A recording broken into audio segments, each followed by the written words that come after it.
ಹನಿ ಟ್ರ್ಯಾಪ್ಗೆ ಸಿಲುಕಿ ಲಲನೆಗೆ ಲಕ್ಷಾಂತರ ರೂಪಾಯಿಗಳ ದಂಡ ತೆತ್ತ ಗುಬ್ಬಿ ಪಟ್ಟಣ ಪಂಚಾಯಿತಿ ನಿಕಟಪೂರ್ವ ಅಧ್ಯಕ್ಷ ಜಿಎನ್ ಅಣ್ಣಪ್ಪ ಸ್ವಾಮಿ ನಂತರದ ದಿನಗಳಲ್ಲಿ ಬರೋಬ್ಬರಿ 20 ಲಕ್ಷ ರೂಪಾಯಿಗಳ ಹಣದ ಬೇಡಿಕೆಗೆ ಹೆದರಿ ಗುಬ್ಬಿ ಪೊಲೀಸರ ಮೊರೆ ಹೋಗಿ ದೂರು ದಾಖಲಿಸಿದ ಘಟನೆ ತಡವಾಗಿ ಬೆಳಕಿಗೆ ಬಂದಿದೆ.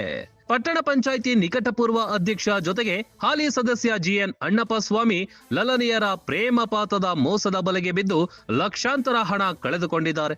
ಫೇಸ್ಬುಕ್ನಲ್ಲಿ ಬಂದ ಫ್ರೆಂಡ್ ರಿಕ್ವೆಸ್ಟ್ಗೆ ಒಪ್ಪಿಗೆ ನೀಡಿ ನಂತರ ಹಾಯ್ ಬಾಯ್ ಗುಡ್ ಮಾರ್ನಿಂಗ್ ಅಂತೆಲ್ಲ ಬೆಳೆದ ಸಲುಗೆ ಮಿತಿ ಮೀರಿ ವಿಡಿಯೋ ಕಾಲಿಂಗ್ ಮಾಡಿ ಮಾತನಾಡುವ ಘಟ್ಟಕ್ಕೆ ತಲುಪಿದೆ. ಇದನ್ನೇ ಬಂಡವಾಳ ಮಾಡಿಕೊಂಡ ಮಹಿಳೆ ಹಲವು ಕಡೆ ಬಲವಂತವಾಗಿ ಕರೆಸಿಕೊಂಡು ಮದುವೆಯಾಗುವಂತೆ ಒತ್ತಾಯಿಸಿದ್ಲು ಎನ್ನಲಾಗಿದೆ. ನಾನು ನಿಮ್ಮನ್ನ ಪ್ರೀತಿಸ್ತಾ ಇದ್ದೀನಿ, ಮದುವೆ ಮಾಡ್ಕೊಳ್ಳಿ ಅಂತ ಒತ್ತಡ ಹೇರ್ತಿದ್ದು, ಇದಕ್ಕೆ ಒಪ್ಪದಿದ್ದ ಕಾರಣ ಸ್ನೇಹಿತರೊಂದಿಗೆ ಸೇರಿ ಅವಳ ಜೊತೆಗಿನ ಫೋಟೋ ವಿಡಿಯೋ ವೈರಲ್ ಮಾಡೋದಾಗಿ ಹೆದರಿಸಿ ಹಣದ ಬೇಡಿಕೆ ಇಟ್ಟಿದ್ದಾಳೆ ಎಂಬುದು ಮಾಜಿ ಅಧ್ಯಕ್ಷನ ಗಂಭೀರ ಆರೋಪ. ಅದೇನೇ ಇರಲಿ, ನಿಜಕ್ಕೂ ಇಲ್ಲಿ ನಡೆದಿರೋದಾದ್ರೂ ಏನು?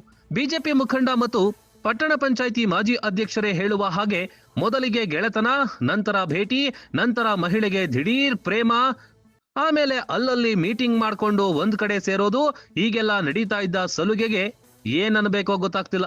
ಪೊಲೀಸರಿಗೆ ನೀಡಿರುವ ದೂರಿನಲ್ಲಿ ಮಹಿಳೆ ಸಾಮಾಜಿಕ ಜಾಲತಾಣದಲ್ಲಿ ವಿಡಿಯೋ ವೈರಲ್ ಮಾಡೋದಾಗಿ ಹೆದರಿಸಿ ಬೆದರಿಸಿ ನಾನು ಕರೆದ ಕೂಡಲೇ ಬರುವಂತೆ ತಾಕೀತು ಮಾಡಿ ಅಲ್ಲಲ್ಲಿ ಕರೆಸಿಕೊಂಡು ರೂಮ್ ಮಾಡಿಸಿ ಅವಳಿಗೆ ಬೇಕಾದಂತೆ ನಡೆಸಿಕೊಳ್ತಿದ್ಲು ಅಂತ ಉಲ್ಲೇಖಿಸಲಾಗಿದೆ. ಇದೆಲ್ಲದರ ನಡುವೆ ದೊಡ್ಡಬಳ್ಳಾಪುರ ಎಂಬಲ್ಲಿ ತೆರಳಿ ಮಹಿಳೆ ಜೊತೆ ರೂಮ್ನಲ್ಲಿ ಇದ್ದಾಗ ದಿಢೀರ್ ಪ್ರತ್ಯಕ್ಷವಾದ ಇಬ್ಬರು ಹುಡುಗರಿಗೂ ಮಹಿಳೆಗೂ ಏನ್ ಸಂಬಂಧ, ಅವರು ಅಲ್ಲಿಗೆ ಹೇಗೆ ಬಂದ್ರು, ಇದೆಲ್ಲವೂ ಗೊತ್ತಾಗಬೇಕಿದೆ. ಸದ್ಯ ಸಿಕ್ಕಿಬಿದ್ದ ಅಧ್ಯಕ್ಷನ ಬಳಿ ಹಣಕ್ಕೆ ಬೇಡಿಕೆ ಇಟ್ಟಿದ್ದು ಯಾಕೆ ಅನ್ನುವಂತ ಪ್ರಶ್ನೆ ಕಾಡ್ತಿದೆ.